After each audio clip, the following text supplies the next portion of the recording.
Wei Jiang's principles were always broken by Wu Xian. Wu Xian thought this time would be no exception, but she seemed to be wrong. He turned to King Ping for advice on how to make Wei Zhong like her. King Ping looked equally dejected. If only she could win Man Y's affection, she would tell Wu Xian everything.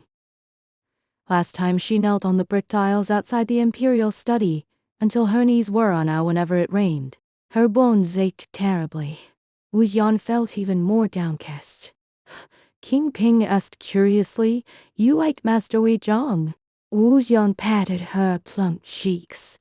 "I don't know, but she loved arguing with him. She wasn't even that fond of divination, yet she laughed whenever she tricked him and laughed when he was flustered. He always acts so distant, like he isn't even human. I just wish He'd get closer to me." Wu Xian bought many household items for his home, making sure he had fresh clothes to wear every day and a place to bathe. She claimed it was for her own comfort, but really, she just loved seeing him in white robes, his face fair and flawless like jade.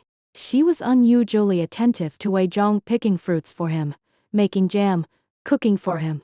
Wei Zhong thought she had finally learned to respect her master and waited for her dinner. When she brought it out, the fish was charred black, and the kitchen was in complete chaos. Wu Xian felt awkward and stepped forward to help him undress. "How about you cook, master? And Dill wash your clothes?"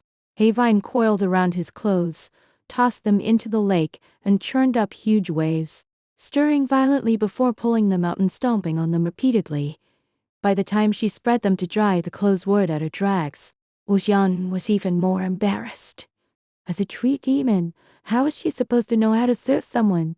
If she kept this up, she would only make a fool of herself. And Wei Zhong's expression would only grow darker. Wei Zhong pulled her to the dining table and asked solemnly, "Disciple, why have you been so attentive lately? What's going on?" Wu Xian lowered her head. "I want you to develop feelings for me. Do you like me even a little now?" Wei Zhong choked on his drink, tears streaming from his eyes. His gaze was complicated, and in the end he shook his head. Wu Xian grew even more frustrated. "I knew it.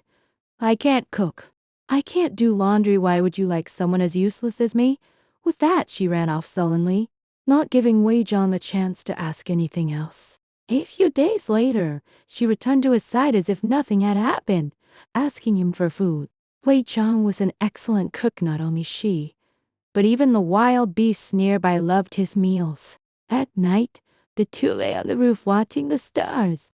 Wei Zhong had brewed a jar of wine the previous year, and it was finally ready. He poured a bowl for himself and one for Wu Xian.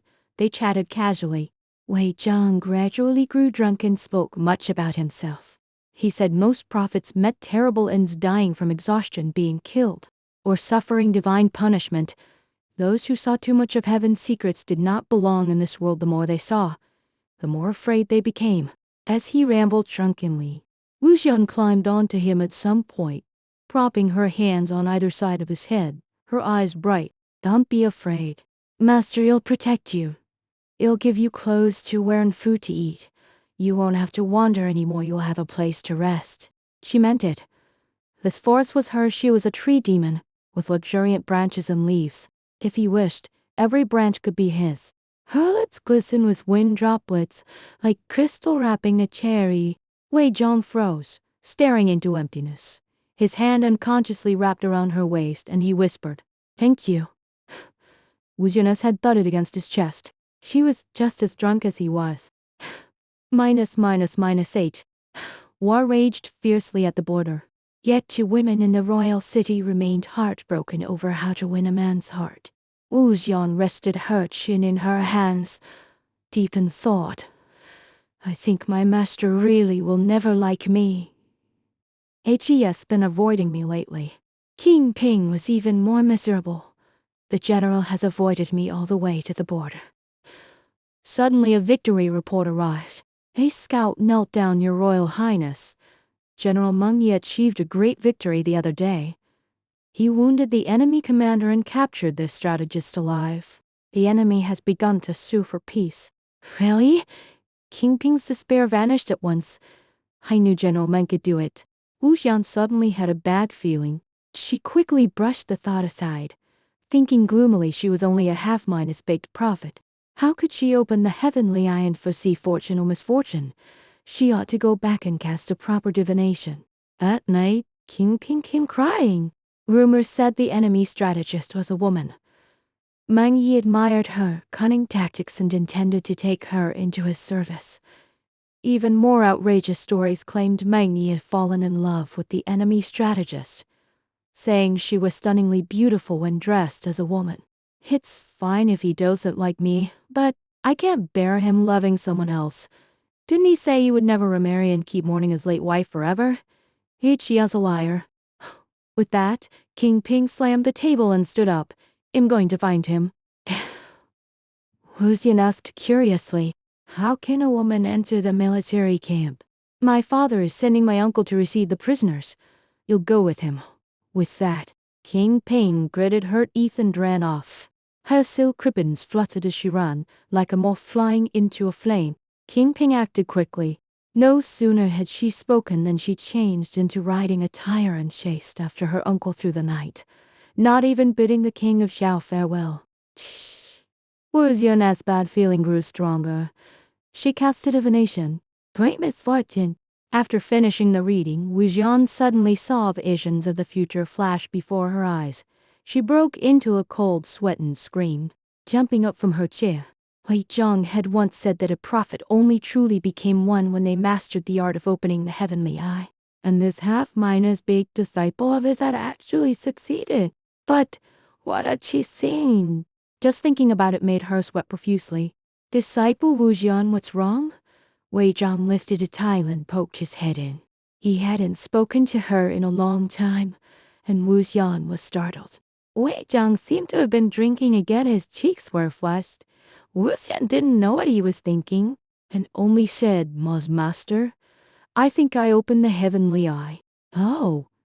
Wei Zhang sobered halfway and leapt out from the roof. He glanced around the room, then suddenly stepped forward and covered Wu Xian's mouth. Shh, don't speak. Prophets cannot plainly tell others what they have seen, or you will die. His hand smelled of wine, warm and sticky. Wu Xian's eyes widened. If she didn't tell King Ping, would she believe her? Would she believe death awaited her? I have to go find her. Wu Xian struggled several times before speaking. They'll be careful. You'll do as you do, only speak in yes or no. Will that do? Wei Zhang had taught her this, not to speak plainly, but to hint at fortune or misfortune. Yes or no? Wei Zhang's eyelashes slowly fell. A mist seemed to cloud his eyes, and his voice softened. A prophet must not make a single wrong step. Are you truly sure? I am. Wei Zhang held her face and looked at her quietly. In that moment, Wu Xian realized something was wrong. Wei Zhang never touched her normally. But after staring at her for a long while, he sighed. If you choose not to risk it, this master would still like to eat the fish you cook and wear the clothes you wash. What? Wu Xian's blood rushed, her eyes blazing. She thought when she returned, she would speak to him properly. Wei Zhang let her go. As he left, Wu Xian thought she heard him mutter, if the master does not understand love, how could the disciple? -9. When Wu Xian set off the next day, Wei Zhang was gone. For the first time, he had left the wooden cabin, his whereabouts unknown. Wu Xian felt empty. She hadn't even gotten to say goodbye. Wu Xian rode on clouds, hoping to catch up to King Ping as quickly as possible. She had seen something terrifying in her vision. When King Ping and her uncle arrived at the border, they met Xiao, the enemy strategist. Xiao was indeed an extraordinarily beautiful woman, charming and seductive in every move. Mang Yi treated her with favor and intended to take her into his service despite her uncle's objections. But Xiao was no strategist, he was merely a calamitous beauty. The enemy's final trick was sowing discord. Naturally, Meng Yi did not really love Xiao, he was only testing her. The absurd rumors spreading back to the capital would shatter the silly girl Ji Qingping's fantasies. Her uncle, however, believed the lies and wanted to kill Xiao. Xiao begged Ji Qingping for mercy, showing fanatical love for Meng Yi. Foolish as she was, King Ping planned to sneak her out of the camp that very night to let Meng Yi and Yao Qiu be together. Little did she know, she would walk into an enemy ambush less than an hour after leaving. A certain death awaited her. Wu Xian intended to tell Ji Qingping exactly what she had seen, so the girl would not hesitate and walk to her doom. She cast Wei Zhong as warning entirely behind her. On the way, several minor demons blocked her path. Two pig demons argued fiercely over trivial matters and insisted she judge their dispute. This delayed her. By the time Wu Xian reached the military camp, she was frantic. King Peng, King Peng! She rushed around the camp as a woman, and soldiers surrounded her, mistaking her for an enemy intruder. Her uncle, Princess King Ping, and General Meng Yi arrived at the noise. King Ping immediately ran forward and hugged Wu Xian. Wu Xian! Wu Xian was overjoyed. Thank goodness, I thought I was too late, King Ping. You must believe me. King Ping quickly covered her mouth. You don't have to say it. Master has already told me everything. Master? Wu Xian felt bewildered. Wei Zhong had left without saying goodbye because he had come to the camp ahead of her. That was just like him. Always prudent, unlike her, who had namely spilled heaven's secrets. Master is here too. Where is he? She asked eagerly. Has glistened in King Ping's eyes. She hesitated, then said, He left something for you. What is it so mysterious? King Ping led her to the central military tent. Inside stood an ice coffin. Wei Zhong lay peacefully inside. Why is Master sleeping? Wu Xian took one look at the coffin and stepped back instinctively. Master's always been so unpredictable. Wu Xian, King Ping, all to her. Don't back away. Master Wei Zhong is dead. You must accept it. Impossible. Wu Xian roared. She understood the moment she saw the coffin. Wei Zhong had leaked heaven's secrets in her place. She just could not comprehend it. Master fears death and is so careful. How could he make such a terrible mistake? Prophets who revealed heaven's secrets would face divine punishment. Like the man in ancient books who held a gem and could speak to animals. When he told humans what animals said, he turned to stone. That was why Wei Zhong had repeatedly told her to only speak in yes or no. Master said a master must never let his disciple die first. King Ping explained sadly. He also said he avoided you because he loved you. But when he was ready to tell you, you rushed off to find me. For the first time in his life, he lost his composure, so... Wu Xian did not know why she was so furious. She suddenly lifted the lid of the ice coffin and threw herself into it, embracing Wei Zhong. In that instant, Wei Zhong's body crumbled into dust. -10. He had developed feelings. That was why he lost his composure.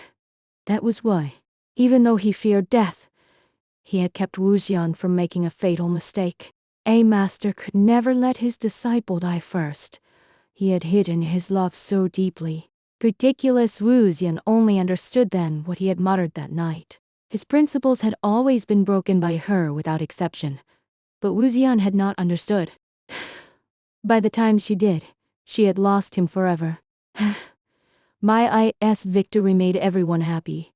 King Ping plucked up her courage to explain herself to him. Meng Yi planted his spear into the ground and refused firmly. Word by word, Your Highness. There is no need to say more. But I never meant to harm you, or your late wife. Even so, I will never be with you, Meng Yi said calmly. I have broken my oath and fallen for the one who killed my wife. I will not see you again. With that, he turned and left. When King Ping departed, he claimed urgent military business and did not see her off. Wu Xian and King Ping sat in the same carriage. Wu Xian looked at King Ping's expressionless face and thought hers must look the same. Their fates were so alike. The moment they gained something was the moment they lost it, whether through death or separation. Wu Xian, King Ping suddenly called him sorry. It's my fault you lost him. If she hadn't insisted on coming to the border, Wu Xian wouldn't have followed. If Wu Xian hadn't come, Wei Zhang wouldn't have either. None of this would have happened. Wu Jian could still be fishing, cooking, doing laundry, and drinking osmond the swine with him. The general told me he loves me. King Ping smiled bitterly. What was I even begging for? Why does hearing him say that make me so happy, even though I'll never meet again? I'm already an old princess. He'll probably never marry. He had refused to let her years of devotion go to waste. All she wanted was an answer.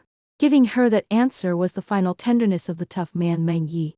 Wu Jian buried her face in her knees. A suffocating, bitter feeling overwhelmed her, nearly drowning her. Everything she had worked for, she had wasted. It was not King Ping's fault. It was hers. I've been fooling around with the mortal man all these years.